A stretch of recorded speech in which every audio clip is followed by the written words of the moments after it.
இந்த அளவுக்கு நம்ம வந்திருக்கோம். அதனால எனக்கு போராட்டம்ங்கிறது பாத்தீங்கன்னா ஒரு கையில உள்ள தூசி மாதிரி. எனக்கு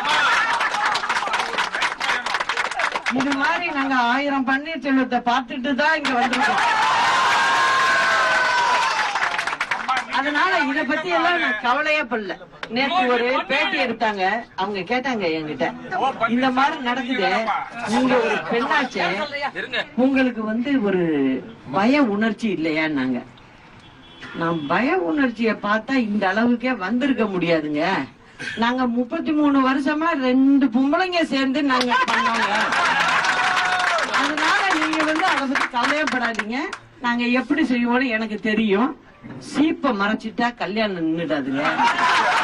எங்களுக்கு தெரியும் என்ன வழின்னு. என்ன பொறுத்த வரைக்கும் இந்த ஆட்சியை அமைப்போம். சட்டமன்றத்துல அம்மாவோட படத்தை திறப்போம். அப்படிங்கறத நேற்று உறுதிமொழி எடுத்துக்கிட்டு நானும் எடுத்திருக்கேன். 129 எம்எல்ஏக்களும் எடுத்துக்கிட்டு தான் நான் வீட்டுக்கு வந்தேன். அதனால உங்களுக்கு எல்லாருக்கும் சொல்றேன்,